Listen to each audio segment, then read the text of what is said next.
اور جب موسیٰ نے اپنی قوم کے لوگوں سے کہا کہ خدا تم کو حکم دیتا ہے کہ ایک بیل ذبح کرو، وہ بولے کیا تم ہم سے ہنسی کرتے ہو؟ موسیٰ نے کہا کہ میں خدا کی پناہ مانگتا ہوں کہ نادان بنوں۔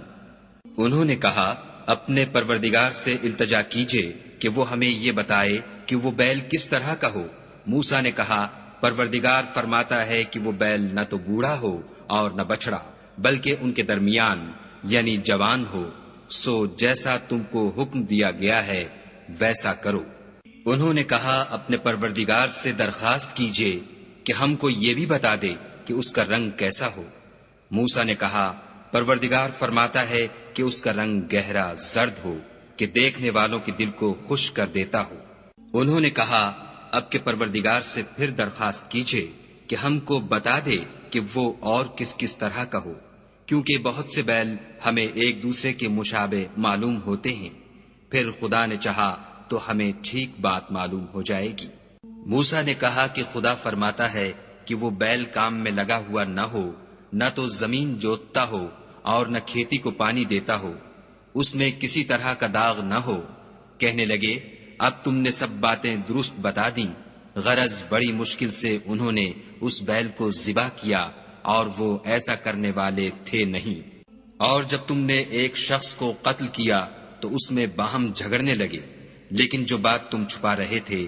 خدا اس کو ظاہر کرنے والا تھا۔ تو ہم نے کہا کہ اس بیل کا کوئی سا ٹکڑا مقتول کو مارو،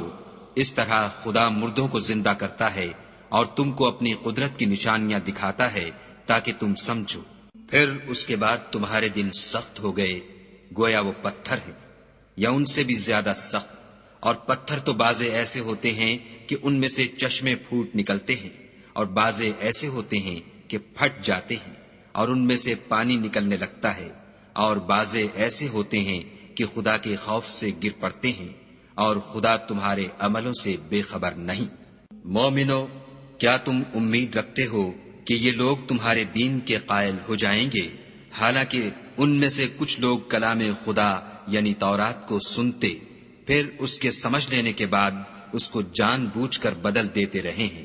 اور یہ لوگ جب مومنوں سے ملتے ہیں تو کہتے ہیں ہم ایمان لے آئے ہیں، اور جس وقت آپس میں ایک دوسرے سے ملتے ہیں تو کہتے ہیں جو بات خدا نے تم پر ظاہر فرمائی ہے وہ تم ان کو اس لیے بتائے دیتے ہو کہ قیامت کے دن اسی کے حوالے سے تمہارے پروردگار کے سامنے تم کو الزام دیں۔ کیا تم سمجھتے نہیں؟ کیا یہ لوگ یہ نہیں جانتے کہ جو کچھ یہ چھپاتے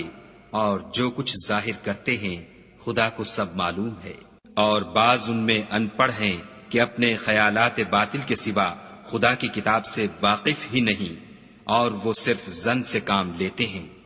تو ان لوگوں پر افسوس ہے جو اپنے ہاتھ سے تو کتاب لکھتے ہیں اور کہتے یہ ہیں کہ یہ خدا کے پاس سے آئی ہے، تاکہ اس کے عوض تھوڑی سی قیمت یعنی دنیاوی منفیت حاصل کریں۔ ان پر افسوس ہے اس لیے کہ بے اصل باتیں اپنے ہاتھ سے لکھتے ہیں، اور پھر ان پر افسوس ہے اس لیے کہ ایسے کام کرتے ہیں، اور کہتے ہیں کہ دوزخ کی آگ ہمیں چند روز کے سوا چھو ہی نہیں سکے گی۔ ان سے پوچھو کیا تم نے خدا سے اقرار لے رکھا ہے کہ خدا اپنے اقرار کے خلاف نہیں کرے گا؟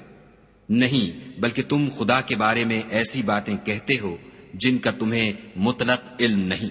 ہاں، جو برے کام کرے اور اس کے گناہ ہر طرف سے اس کو گھیر لیں تو ایسے لوگ دوزخ میں جانے والے ہیں،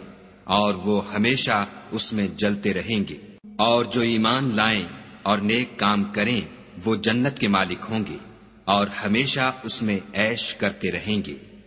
اور جب ہم نے بنی اسرائیل سے عہد لیا کہ خدا کے سوا کسی کی عبادت نہ کرنا،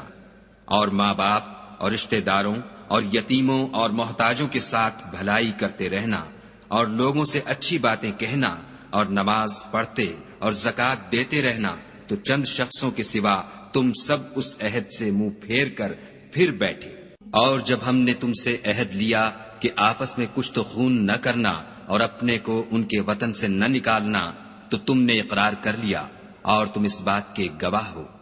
پھر تم وہی ہو کہ اپنوں کو قتل بھی کر دیتے ہو، اور اپنوں میں سے بعض لوگوں پر گناہ اور ظلم سے چڑھائی کر کے انہیں وطن سے نکال بھی دیتے ہو،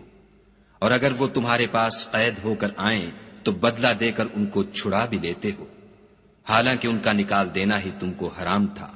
یہ کیا بات ہے کہ تم کتاب خدا کے بعض احکام کو تو مانتے ہو اور بعض سے انکار کیے دیتے ہو؟ تو جو تم میں سے ایسی حرکت کریں ان کی سزا اس کے سوا اور کیا ہو سکتی ہے کہ دنیا کی زندگی میں تو رسوائی ہو اور قیامت کے دن سخت سے سخت عذاب میں ڈال دیے جائیں، اور جو کام تم کرتے ہو خدا ان سے غافل نہیں۔ یہ وہ لوگ ہیں جنہوں نے آخرت کے بدلے دنیا کی زندگی خریدی، سو نہ تو ان سے عذاب ہی ہلکا کیا جائے گا اور نہ ان کو اور طرح کی مدد ملے گی۔ اور ہم نے موسیٰ کو کتاب عنایت کی اور ان کے پیچھے یکے بعد دیگرے پیغمبر بھیجتے رہے، اور عیسیٰ ابن مریم کو کھلے نشانات بخشے، اور روح القدس یعنی جبرائیل سے ان کو مدد دی۔ تو جب کوئی پیغمبر تمہارے پاس ایسی باتیں لے کر آئے جن کو تمہارا جی نہیں چاہتا تھا تو تم سرکش ہو جاتے رہے، اور ایک گروہ انبیاء کو تو جھٹلاتے رہے اور ایک گروہ کو قتل کرتے رہے، اور کہتے ہیں ہمارے دل پردے میں ہیں، نہیں بلکہ خدا نے ان کے کفر کے سبب ان پر لعنت کر رکھی ہے، بس یہ تھوڑے ہی پر ایمان لاتے ہیں۔ اور جب خدا کے ہاں سے ان کے پاس کتاب آئی جو ان کی آسمانی کتاب کی بھی تصدیق کرتی ہے، اور وہ پہلے ہمیشہ کافروں پر فتح مانگا کرتے تھے،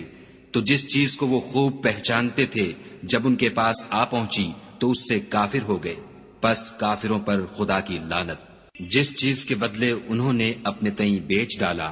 وہ بہت بری ہے،